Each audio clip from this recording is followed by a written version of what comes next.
All right, ladies and gentlemen, here we go with this week's episode of the Hardwood Nations podcast with your boy CL Anthony and my little white friend Bryce Ward. What's up, Bryce?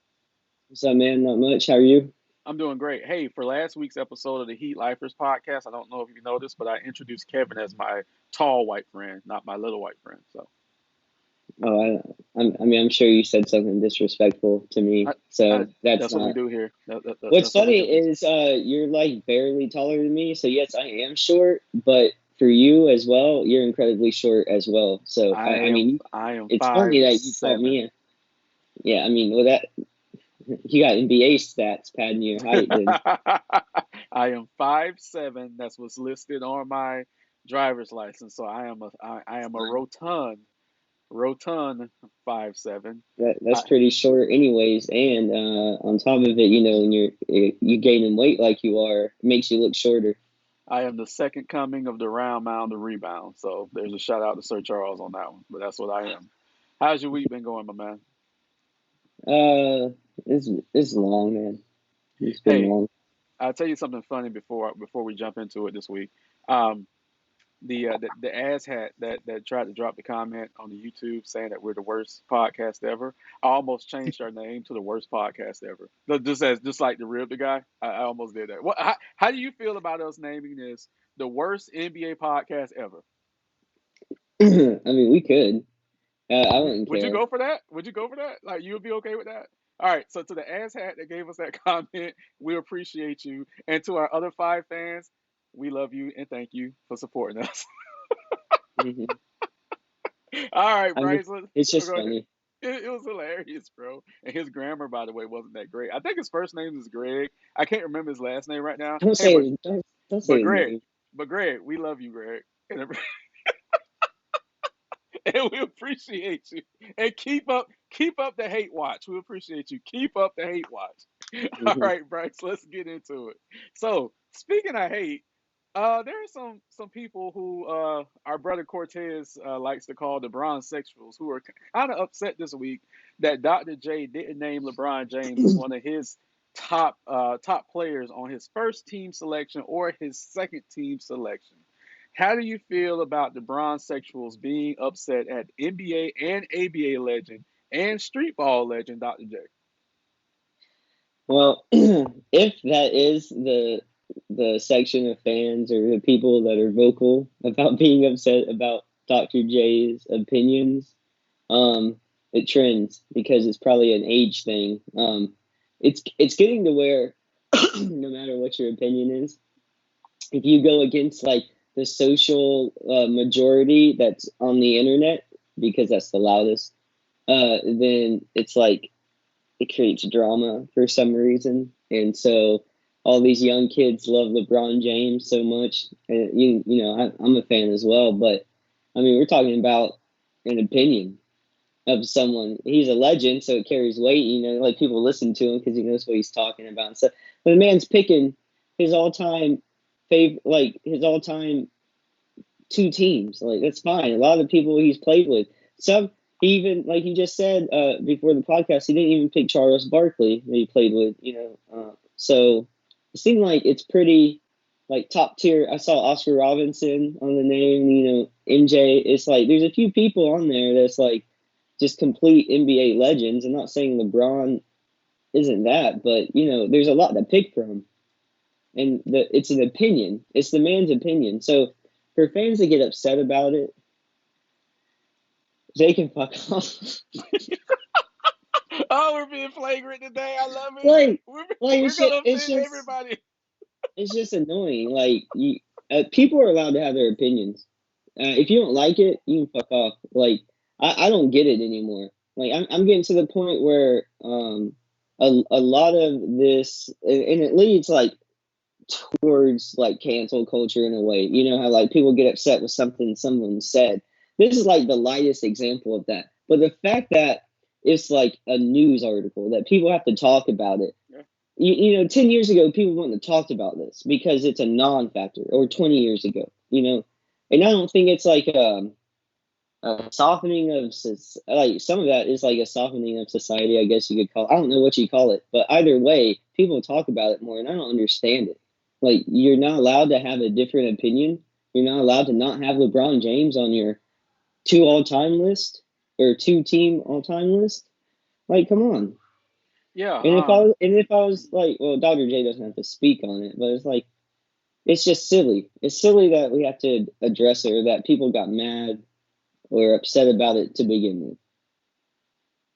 Yeah, I completely agree with you on that. And then, yeah, we had news articles. It was a podcast interview, and then we had news articles about it. There were segments done on the various sports shows. I know Stephen A. Smith was like, I totally disagree with Dr. J, whatever.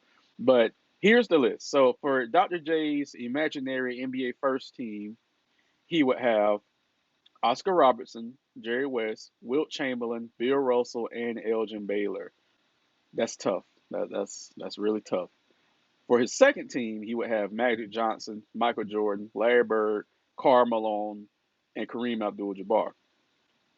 Still tough. Still tough. The weakest link on this list is Karl Malone. And with all due respect to Karl Malone, because he's one of the greatest NBA players Mm-hmm. ever and the number two scorer in the history of the NBA, and he's the weakest one on this list. Um, But maybe Dr. Go ahead. also real quick, don't mean to cut you off. Dr. J picked positions on team. Like who was his small forwards? He picked Larry Bird, and who was Yeah. the first one? Well, his positions were a little off. Forgive me, Oscar Robertson really was a small forward, and also Elgin Baylor was as well. But for the first team, he has two centers in Wilt Chamberlain and Bill Russell, so he kind of took Yeah, a little leeway with that one. His second team is more traditional. The small yeah, forward is Larry Bird. The power forward is Karl Malone, and your center is Kareem. Um, but the first team was a little different. yeah. So But it's still with the talent. It's like it's hard to like pick against those old legends. But I right. mean, regardless, it's just like uh, that's fine. Like, what were you gonna have to say about it after naming the players? Like, how do Well, you feel about his picks? Because it's hard. Like you said, it's tough. yeah, Both teams are tough. it's a tough list. Like I said, Karl Malone is the weakest link, and like I said earlier, I was surprised that Charles Barkley wasn't on that list. But hey, if he would have did let's play devil's advocate. If he would have did a third team, I'm pretty sure Charles Barkley would have been on there. One teammate that he had, I'm pretty sure Moses Malone would have been on there. His other teammate that he won a championship with in Philly, and Karl Malone, forgive me, LeBron James would have been on that list as well. So you would have had LeBron at the small forward, Charles at power forward, Moses Malone at the center. And if it was me picking, I would probably have a point guard such as John Stockton and then Kobe on there. So here's another dynamic. No one's mad that Kobe's not on this list, but the Bron sexuals are mad that LeBron isn't on this list. So that's something that people need to think about as well. Why is there not an uproar with Kobe Bryant, who, in my opinion, is on the same echelon as LeBron James ever was? So I I, think I it's a generational thing. Like yeah, the majority of the Kobe fans are a little bit older. They're like they're not worried about that. mm, Like, well, not to say they're not worried about it, but at least they don't have the outrage and the outcry as the LeBron fan base. so another reason why Dr. J said that he left LeBron out is because, and I quote, he's the guy who led the charge in terms of super teams. So this has been a hit and miss as well. I don't agree with that. There's always been super teams in the NBA, be it by draft or trade or free agency. So I don't necessarily agree with that. The Boston Celtics in the 80s was a super team. The Lakers in the 80s and 90s were a super team. We've had super teams throughout the history of the NBA. So there is a false narrative that LeBron ushered this in. We've seen super teams be successful. We've also seen super teams fail. I tell you a lot. When I was a kid, there was a super team in Houston: Hakeem Olajuwon, Clyde Drexler, Charles Barkley. They didn't play together long because they were older. But in today's standards, that would be a super team, and they failed. So it has happened before. Um, how do you feel about this false narrative that LeBron James ushered in a super team because he went to Miami to join forces with Dwayne Wade and Chris Bosh? Um, Once again, I feel like fell prey to the times Mhm. and like this like tunnel vision kind of thing. It's we have it all in our face so much more because of the access to these players. You know, LeBron is one of the most vocal like players or athletes to lead a sport in a long time, and that's because of the timing of when he came up. Everything he's done is more in our face, and I think that's something that the newer, younger athletes have to worry about more is more media exposure, things like that, just because of the access and how much like interaction they can have personally on some of these platforms. So I think for all the good fame and was it like success LeBron has had, and for those things that have fueled his career, it can be like just as negative. So the fact that like people want to say, or some people want to suggest that LeBron James like ushered in this era of super teams, I think they're just kind of falling into like the timing of the situation, like I guess tunnel vision a little bit, like I said earlier, of what's going on right now. It's like more in your face than it used to be. It's that's my opinion. Other than that, it's just people forgetting what used to come before it. Because I mean, for Dr. J to list those players, and as his all-time team, it's like he's remembering those situations, and then to, like, not remember this other thing or not to see it that way just seems a little odd. Like he's seeing one thing for how he wants to see it. It's a perfect example of why we shouldn't take it too seriously. These people's opinions is like that's just what he thinks, and he's subject to forgetting things too. It's just like you said, you just brought up a bunch of examples of super teams. It's like, but what makes LeBron James different, I think, is the timing and the exposure. People forget, but you just brought up a bunch of examples. So I don't see how he could be labeled as that. It's just, I think, people get caught up in the situation or whatever. Yeah. Um, of course, I benefited personally from LeBron coming to Miami. I don't have a problem with the quote unquote super team term. I just understand that this isn't a new thing and it's always happened. And just because you put these teams together don't necessarily mean that they're going to be successful. One example I forgot was the mid 2000s Lakers, where you had Kobe, Shaq, Karl Malone, and Gary Payton. On paper, that team should have won all 82 games in the season, and they got to the finals and fizzled out against the Detroit Pistons, who was a much weaker team at that time. So just because you put the boys together doesn't mean you automatically going to win a championship. But I'm all for players coming together in the right circumstance. I know you didn't like KD going to Golden State. That's been well documented. Um, I'm kind of when it comes to him going to Brooklyn with Kyrie and the team, but it happens. So Now, we'll I see. do think because of like the player agency, like the ability, seems like players have more independence or more ways to figure out how to get to places they want to go, or they have better contracts for themselves.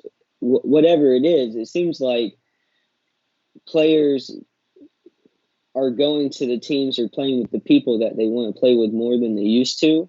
Mhm. And maybe LeBron James did kind of start the idea that players had more independence. I don't know, but I do feel like the super teams come together more frequently or faster, or are coming together at other times when there's another super team out there. Like there's a few of them right now, you could argue, and before I think they were a little more spread out. But I think that just has to do with, like I said, the way the players are able to negotiate and move around more at their own free will now compared to the old contracts or whatever was holding them back before. So maybe we get more super teams now, and maybe LeBron James has had effect on that for sure. But I wouldn't, like you said, I wouldn't necessarily say that the super team is something new just because of LeBron James. Yeah, it's not, and he did, to put a cap on it. He did bring more freedom to player empowerment and player movement. And here's a story that you might not know about. Of course, we know the 2004 draft class: Braun, Wade, Bosh, and even Melo. So their rookie contracts are very similar and could expire at the same time.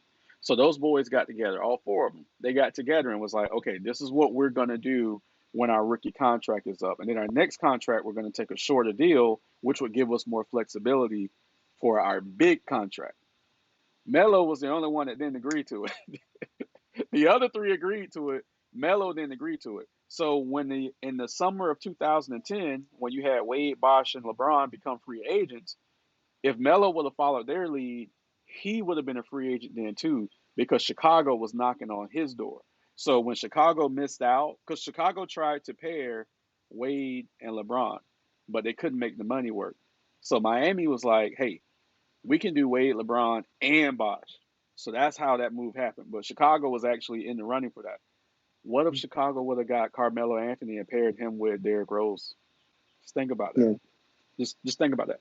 So Melo didn't like the idea of taking less money for a bigger payday down the road when the others did. And look at Mm-hmm. how Carmelo's career has gone, and then look at how Wade and Bosh and Braun's career has gone. No Mm-hmm. shots at Carmelo Anthony, but which route would you have taken? Yeah. You see what I'm saying? Yeah. So Mm-hmm. hindsight is 2020. But I remember when me and Gerald, when we were younger and we saw this happening, we were like, Melo, what the fuck are you doing? Like, it's a good idea what LeBron had. Like Mm-hmm. he should have fell in line with that.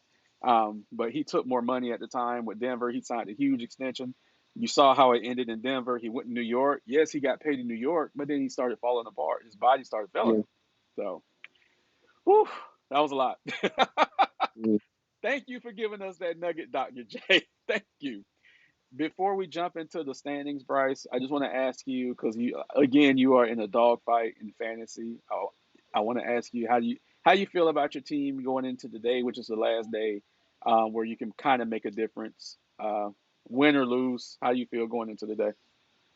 It's gonna take. I think it'd take a miracle for me to swing today, even though it's doable. It's just. I feel like my team's been slightly underperforming the last Hmm. 2 weeks. Well, Hmm. actually, more 3 or 4 weeks. But I've got some okay players today. We'll just see. There's only like two things I could swing. One of them will, I think, only net me a tie, and then if it goes to record, he'll beat me. So I think I'd have to swing like two categories or something. So I was wondering what the tiebreaker was because I know uh, all you need is like a triple double, but I don't know exactly mhm. what the tiebreaker is. Let me see what you can swing really quick because you're not down far in our fantasy league. Um, one No, second. but he has a better record than me. So Yeah, for the majority of the season, he was a number two team. Then he mhm. ended up being a number one team the last couple of weeks of the season. So if you all right, you got your lineup updated. Great. Oh boy, you're up against a full roster tonight for him. I won't win then. You no, you can swing too. You can still there's hope that you can swing too. You're on listen, you're only down 9 points to him. Yeah, You can swing points, you can swing triple doubles, and you might be able to swing free throw and 3 points. Like it's possible. Um, I think there's only two realistically I could do. I think the threes and the free throw is out of reach at this point. It's my you think opinion so? for one night. Hmm. For one night, yeah. But the points and the triple double is the only hope I got. But if he's got a full lineup, I don't have quite a full lineup. I don't think I'm Yeah, gonna do it. yeah. He has a full lineup as of right now. The funny thing with my team is I haven't been as strong this week, even though I'm winning big, because one of my go-to guys have been out all week, and he came back last night, and I missed it. He had a fucking triple double. Are you kidding me? That's Sabonis funny. came back. He's been out. Sabonis has Mm, missed like 8 games. I've been like, holy shit, because I'm like, okay, I kind of need him if I make the mm. finals. I need him, so I'm like, I'm watching him. I'm like, damn, I don't want to have to drop him. And then he comes back last night, and I missed it. He only missed 3 shots and had a fucking triple double, dude. But At least you got this week tied up. You can but have that for next one.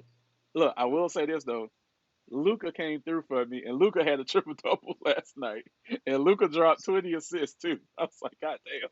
That's ridiculous.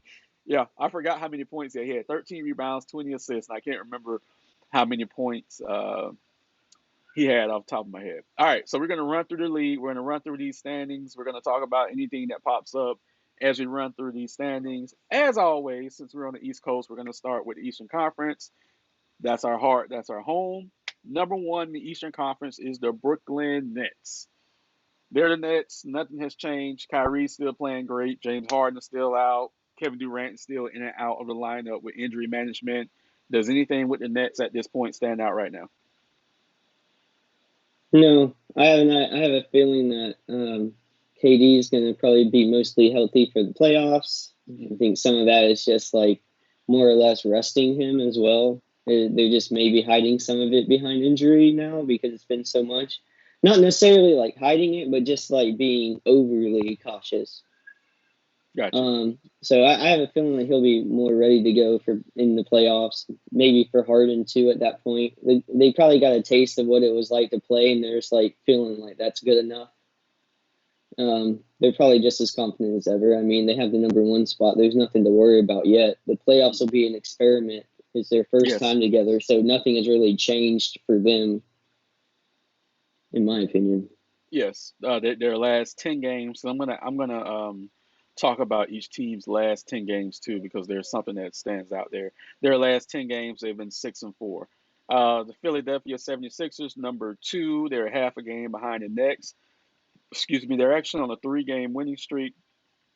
I know Ben Simmons has come back recently, and Mhm. they're also 6-4 in their last 10 games. Uh, anything about Philly that stands out? Nothing. I mean, they just Nothing. they just doing what they've been doing all season. We'll just Right. gotta see playoff time what they can do. They're rolling, right? All right, here we go. We're gonna keep this ball rolling. The Milwaukee Bucks, the under the radar team in the Eastern Conference, number three.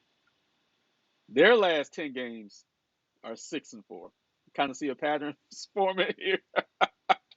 Drew Holiday's been playing a little bit better lately. At Yeah, least his stats are going up a little bit. So I have a feeling that maybe he's getting more comfortable running that offense. yeah, he's giving them good minutes. The surprise team of the NBA. Sorry, Phoenix, I love you, but still, the surprise team of the NBA, the New York Knicks, are holding down the number four spot. Their last 10 games is 9-1. Good Lord, still the hottest team in the East right now. I Good feel Lord, like nobody wants to catch them in the first round. sorry Trey Young, I love you, but they're looking at the 4-5 matchup with the Hawks right now. And kudos, because we're coming to the end of the season now. There's only 9 games, 9 to 8 games left for each team. Kudos to me and you for a couple of teams because we talked about the Hawks making the playoffs this year. They got off to a rocky start, but it looks like they're going to make it. So kudos to us for that prediction. The Atlanta Hawks are number five. Their last 10 games are 5-5. They kind of hit a little rut, but their last 10 games have been 5-5. I'm going to keep it moving. The Boston Celtics, Jesus Christ, the other night came back from a 32-point deficit to the San Antonio Spurs. How in the fuck? Well, I'll tell you. I sent you a tweet. I'm sorry, I sent you a text. I said Jason Tatum has 14 Yeah. of the Celtics' 16 first quarter points. The Spurs were beating the brakes off of them. I'm watching this game like, what the hell? Tatum ended up with 60. Mhm. The game went into overtime. Even though he didn't hit the big shot in overtime, Jalen Brown did. But he created the shot because they had to collapse on him. Yeah. 60. It's like all of a sudden people dropping 60 this week. Like another guy Bro, for Houston, did he drop 50 or 60? he dropped 50. Yeah, he's a nice Okay. young player. Yeah, Porter. He dropped 50. Yeah. I was like, what's Dude, going on? I and Boston's last 10 games, guess what? 6-10. 64. I can't make this up. I'm sorry, yeah, 6-4. Forgive me. I can't make this up, right? All right. I still don't think Jason Tatum is efficient as an NBA player. I don't give a fuck what Boston fans think. They can come at me all day. I don't care. He's not efficient. But he is the reason they won that game by virtue of him dropping 60. His effort got that, okay? Because here's how I look at it.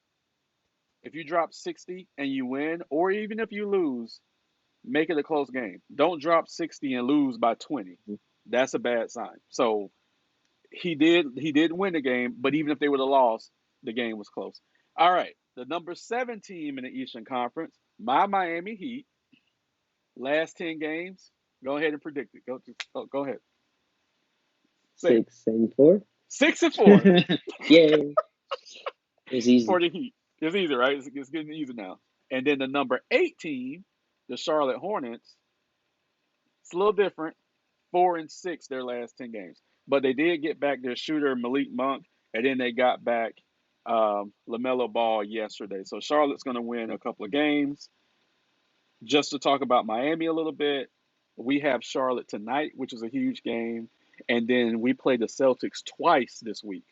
So we're going to have a rough week because the Hmm. Celtics are directly above us, and then the Hornets are right below us. So in the Eastern Conference, from position 4 through 7, so that's 4 spots. Those 4 teams are separated by 2.5 games. That is Hmm. ridiculous. It's close. LaMelo is gonna have to play out of his mind. Yeah, yeah. But I mean, they kudos to the Hornets, dude, because I thought the Hornets were going to fall out this thing, especially Hmm. with Hayward being down, Lamelo being down. But the Hornets, I'm telling you, the same way I looked at the Hawks the last 2 years, it's like they're not a playoff team yet, but they got pieces. That's how I'm looking Hmm. at Charlotte right now. If Gordon Hayward, I mean, they're in the playoff race, but I'm talking about going forward, Yeah. they may move up to like 5, 4, next year. But that's another team we talked about potentially making the Hmm. playoffs, and it looks like we're doing well on that. So Making it the playoffs this year for them is a huge step. it is a huge It, step. it it saves them a year. I feel Mhm. like. And I think we're at the point now because Commissioner Silver indicated that the play-in tournament may be around for a while. The Washington Wizards have played themselves into the playoff tournament as of today. Russell Westbrook has just gone supernova, super saiyan this past month. How do you feel about the Wizards' chances of? Because there's going to be an upset. Somebody's going to like the Wizards are number 10. They would have to win 2 games to get into the playoffs to the number 8 position. Do you think the Wizards can do that? I mean, with the way the East is so close right now, and them only being like 2 games out, it's a possibility. I know I would rather try to do that and get up closer because sometimes, like we saw last year, Phoenix won their games to get into the tournament, Wow. and it, Yep. it didn't matter. So Right. it's like Right. you don't want to put yourself in that position where the chance of it could just take you out. But I mean, you can only do what you can do. So I mean, if I was them, I'd be trying my hardest, of course, to make it up. Get up as high as I can. But just because you're in the tournament still doesn't mean you're gonna get in. So I mean, it's just another thing to worry about if you're a Washington fan. Yeah, I thought they would have been higher, but for them to make up the ground that they did the second half of the season has been absolutely Mhm. amazing. And I'm a Russell Westbrook fan. Thank you, Stephen A. Smith, for lighting the fire under him because yeah, he's like I don't give a fuck at this point anymore. Dude, he's just killing these triple doubles, and I believe he is 6 or 7 away from having the most triple doubles in the history of the NBA. So barring any drastic injury to him, he will have that record next year. But Nice. knowing him, he'll try to have it this year. Hmm. We know how Westbrook is, but definitely next year he will be that. And I remember watching him his rookie year, and I'm like, this kid can average a triple double for a season. I had no idea he was going to do this. No Yeah. clue. No clue. All right, on to the Western Conference. Um, not as many 6-4s in the Western Conference as it is in the Eastern Conference. So I'm just going to go down the list here. All right, number 1, Utah Jazz. Number 2, Phoenix Suns. Number 3, without their starting point guard, the Denver Nuggets. They're holding it down with Jokic and Michael Carter Jr. Oh my goodness gracious, Michael He's Porter the Jr. real MVP. Jokic, yeah, yeah, he is, yeah, he's getting my vote. The steady Clippers. They've been number 4, number 3, number 4 for majority of the season. Number 5, Dallas. They risen up. Number 6, the Lakers. They're falling. They're falling. LeBron came back. They've had AD. What do you think is going on in LA right now? Because they haven't fired on all cylinders just yet. It could be a cohesiveness issue. They have Andre Drummond there. They have to learn how to play together. Do you think the Lakers are in danger of falling into the play-in tournament? Um, I mean, maybe, but I think their worst times are behind them. I think that they will probably only have a little more success as the season. I mean, there's not a lot of games left, but I think they'll probably finish strong if I had to guess. I mean, Okay. hopefully. I mean, we'll see. They're our favorites to pick the or to win the championship again, but I don't know. Yeah. These injuries might Well, have put them too far back, with and they with have new them, players, like you said. yeah, with them right now, they're tied for that. They're tied with Dallas. So Dallas is five, Lakers are six. Dallas has a tie break. But here's the thing, and we know the Lakers demolished. I mean, absolutely fucking demolished Denver last year, and some of that could have been because Denver was tired. They're looking at Denver in the first round. Just throwing that out there. All Mhm. right, so here's the play-in tournament teams because there's four. Top six guarantees you a playoff berth. 7 through 10 is now the play-in tournament. I know we're getting used to it. It is what it is. Number seven, you got Dame Dollar dropping dimes in Portland. They've won three straight games. Memphis at number eight. At number nine, you have Golden State, and at number 10, you have San Antonio. So of those four teams, only two will be able to make the playoffs. Hmm. Hmm. Crazy, right? I'm losing faith in Portland. Are you really? I think Dame might have messed up staying there. And as a guy who like doesn't hate Portland or whatever, look at what Denver and Dallas and Phoenix. In a way, I feel like they've jumped them. Hmm. Now, the Portland can go far based on Dame just going ham, and we've seen him go ham, but that doesn't get him to the finals. It hasn't. And Dallas, those three teams I just mentioned, they're only going to get better. And the Milwaukee Bucks of the West this year, to me, the team flying under the radar, it's the Clippers, Hmm. in my Definitely. opinion. Yeah. Uh, Definitely. Yeah. Out of all those teams you named, and then you started the play-in tournament, what surprised me is how far down Portland is. Nothing they Yeah. do seems to work. They just have Dame. I know they have McCollum and stuff, but like it's just Dame. That's the only real thing that I think is pushing that team. Something's not working there. They need a whole change. Either the whole team needs to change around Dame or Dame needs to go Well, because they just got jumped. And I don't think they're going to be making up the ground anytime soon. so there's rumblings, of course. So for our five fans, you've heard it first here on the Hardwood Nation podcast. What's up, Craig? All right, so here we go. So there's rumblings that they may make a coaching move at the end of the season. There's also rumbling. I don't understand. Okay, not to rag on the Knicks because I love the Knicks. You know that I love what they're doing. You don't want to tinker too much. There's rumors that the Knicks are watching Portland to see what happens in the offseason. So if Dame is like, I want out, the Knicks will pick up the phone. That's just what I'm hearing.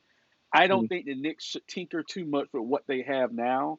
You don't want to give up your core for Dame, but they're gonna watch it because they're apparently looking at him. They're looking at Lonzo Ball, who had a fucking phenomenal game last night. Mm-hmm. Um, and I think little bro has something to do with that, because Lonzo's been playing out his mind this year. Um, the Portland may make some changes this offseason. So I I can I, see I it. think I think everyone's tired. You know, you've had the same coach for a while. You've had the same team for a while. I think I It's getting it's stale there. You keep trying to yeah, switch people in and out, and you're yeah, not getting any better results. You're yeah, getting some yeah. playoff highlights from Dame, and that's it. Hmm.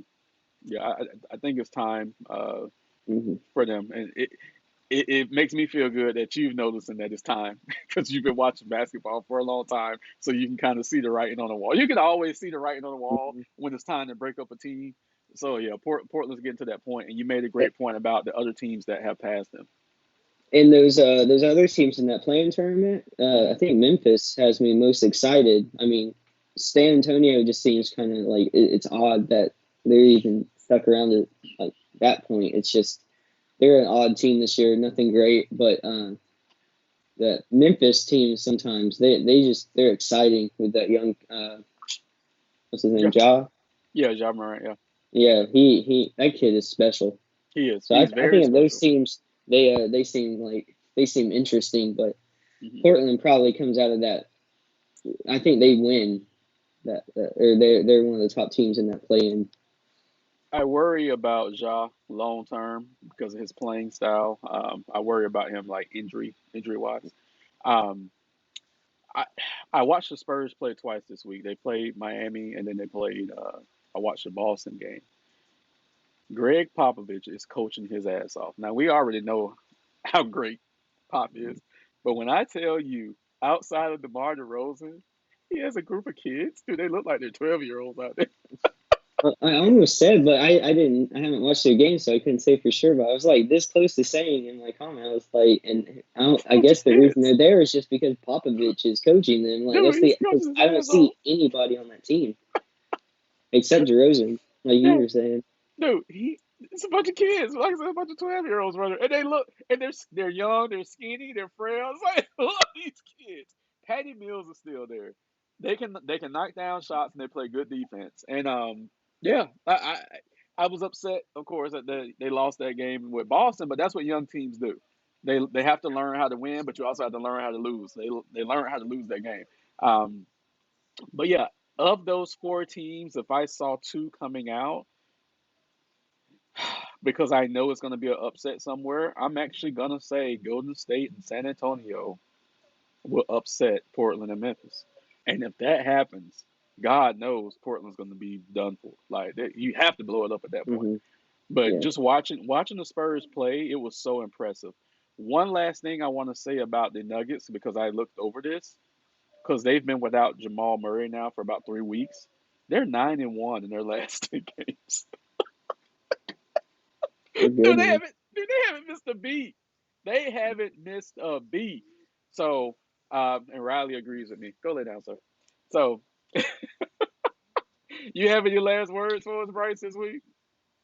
No, it's kind of a slow week. I don't think we're going to get a lot except for some exciting gameplay up until the playoffs. But I mean, that's what we're here for. So we'll see how the teams jockey in position getting ready. Oh yeah, oh yeah. Well, that's gonna be it for this week's episode of the Hardwood Nations podcast. Thank you, family. We love you. Please like and subscribe to our channel on YouTube and share our content. All right, everyone, be safe.